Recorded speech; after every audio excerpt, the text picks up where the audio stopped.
Hey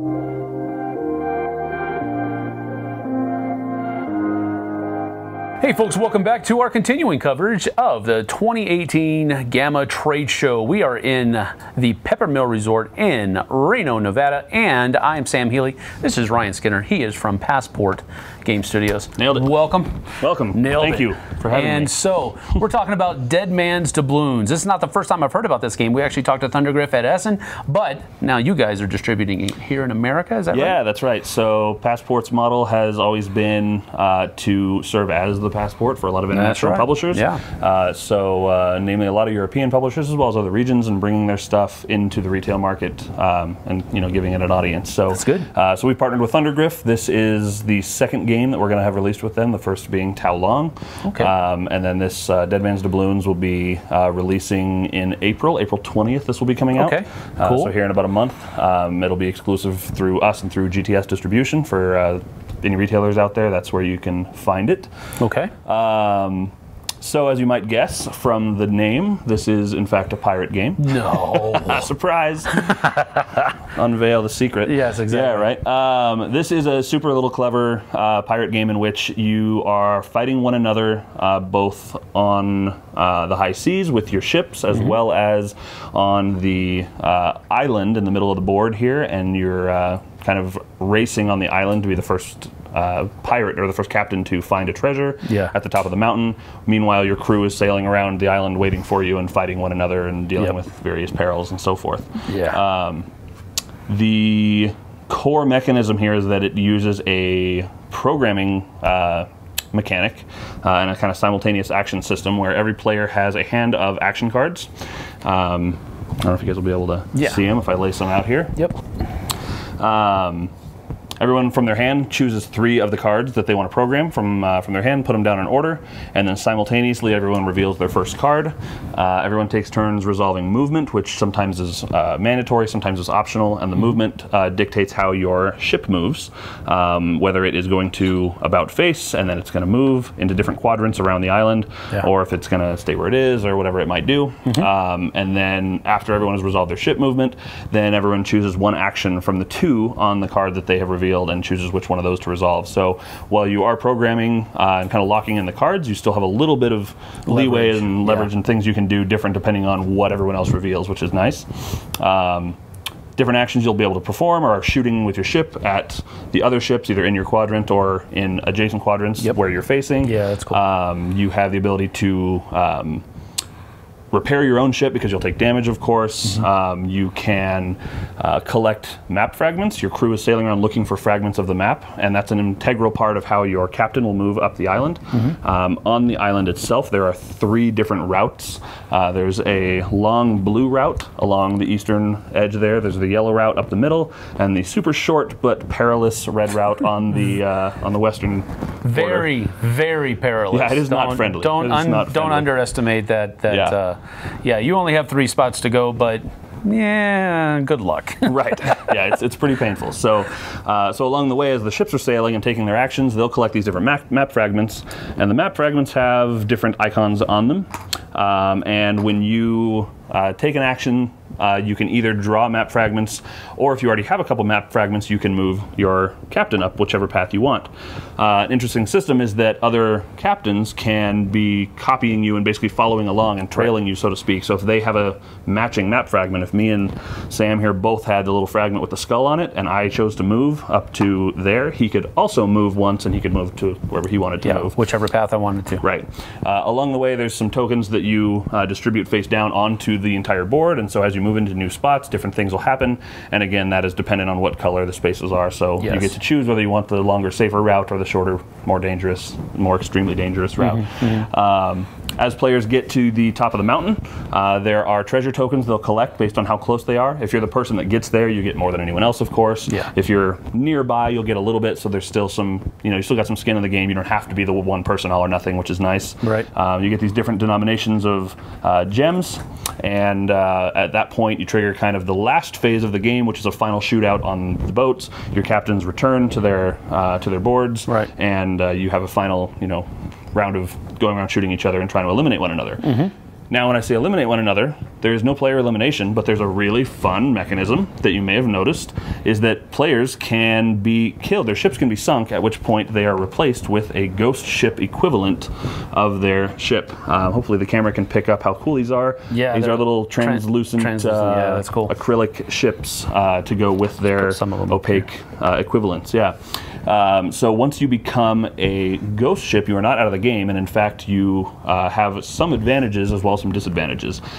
Disadvantages include a penalty to your scoring at the end of the game, but you have the advantage of when you attack, there's some extra things on the attack die that only you can do. It's like I planned that to roll the right symbol. I know, right? It's like if you roll the die right there. If you roll the voodoo symbol while you are a ghost ship, then you get to do extra damage to other ships, as opposed to if you are a living ship, so to speak, then a living captain or crew or what have you, then the voodoo symbol on the attack die won't do anything for you. So you get that advantage while your points are actually penalized. You are not, however, locked into being a ghost ship for the whole game. You can still redeem yourself and come back to life. You just have to return 5 doubloons to the beach. There's a quantity of doubloons on the beach each round, and players are trying to scavenge and pillage for them. So as you put that out there, you may be feeding into other players' fortunes, which is not ideal, but it is better for you in the long run to not be dead. Yeah, that's very true. Yeah. So yeah, this is great. Yeah, Tom and I both really enjoy this game a lot. One of the things that I like the most about it, I usually don't like programming games. Sure. But this programming game had a little bit of wiggle room in there. Yep. So whereas sometimes you won't be able to completely do exactly what you want to do, you still are able to do something. Yeah. And that's what I liked about that aspect of the programming part of it. Absolutely true. Absolutely true. So that's cool. All right, Deadman's Doubloons, you said April 20th? Yep, this will be coming out April 20th. It'll be in local game stores everywhere. Okay, what's the MSRP going to be for it? This guy, I believe, is $49. $49? That's not bad. Yeah, pretty That's sure. not bad. There's a lot of good plasticky and wood goodness in here. Yeah, there's a bunch of really gorgeous components. There's a lot of good stuff in there. The artwork is great too. There's a second board on the backside as well. So there's an alternate mode that has some extra tokens and rule sets as well that you can play. You have 6 different factions. It's a 2 to 6 player game and plays in about 45 minutes to an hour. The factions all have unique abilities, so that's a cool little bonus as well that for people that like that. Yeah. Cool. Yeah, great game. We're excited for it. All right, jumping right in. Go for it. All right. So it says Smiths of Winterforge. Smiths of Winterforge. I dare say that looks rather dwarven on the front. It does look rather dwarven. I don't know that the term dwarves is ever mentioned in the rulebook, but it doesn't need to be with that kind of cover. It's pretty clear, yeah. So this is a new game from our partners at Rule and Make.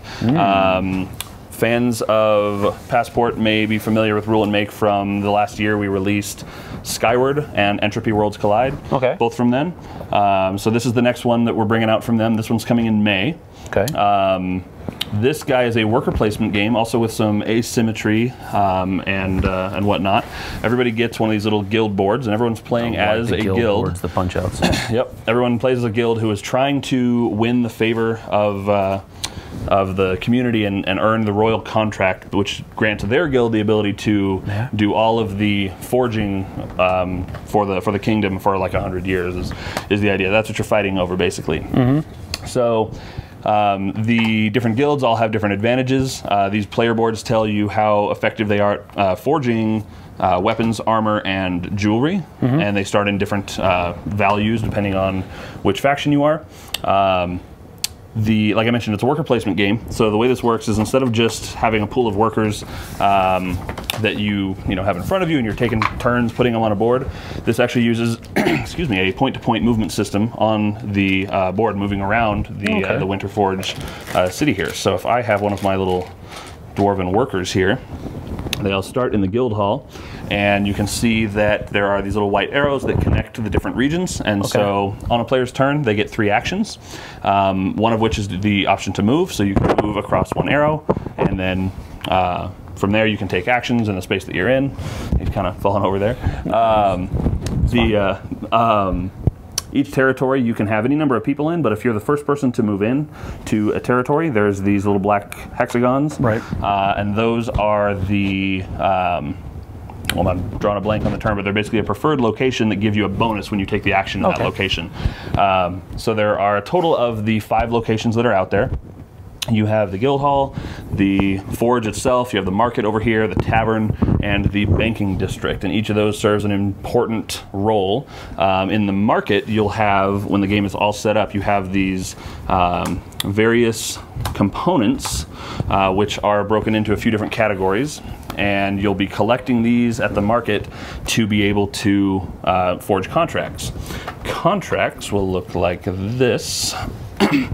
And they're up here. You can call these jobs that you can take on, basically, and you're trying to fulfill. So, for example, if I have this contract in my hand, it's a full helm. In order to craft a full helm, I need one of this kind of mundane material, and I need 2 ingots of any kind. So as you look out here onto the components in the market, you can see that these 2 are both of the ingot category. We have iron and we have bronze. Over here we have the precious metals, which is topaz, which is not needed to make the full helm. Right. The full helm also says I get a bonus when I use steel. So if I make the full helm out of steel, I get a bonus to crafting this particular item. Okay. The recipes tell us how much money we get, as well as how many victory points they're worth at the end of the game. Okay.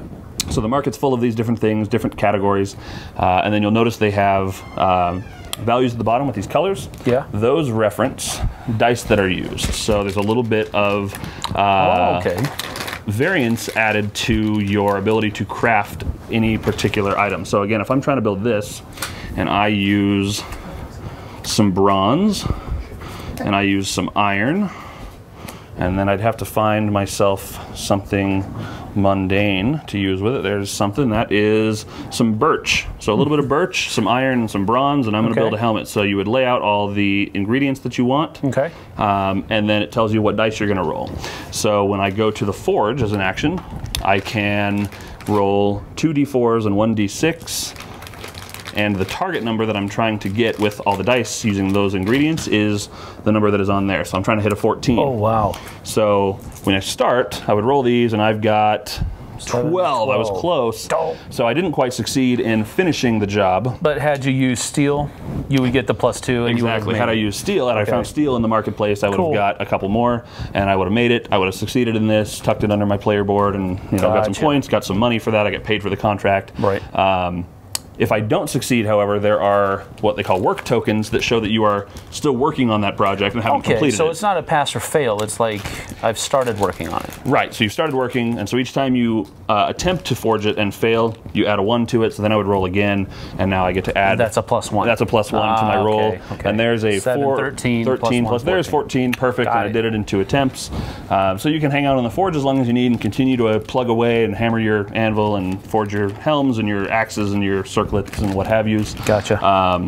Each player also gets a royal contract, which they're trying to fulfill, and that is one of the end game triggers, is as soon as someone's filled their royal contract, and the royal contracts have target numbers for forging in like the 30s and 40s. Oh, wow. So they take a lot of work to get, high-end, you want to use diamonds and things that give you D12s and, as good a quality components as possible to do your royal contracts.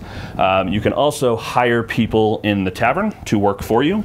And so people come over here into the tavern, so there's a little market row of different things that give you different abilities over there. Okay. As you come into the tavern, you add them. Once you complete a job, you have to pay the people that worked for you. So you give up a coin for each person you want to stay on board. Otherwise, you can release them and give up the ability.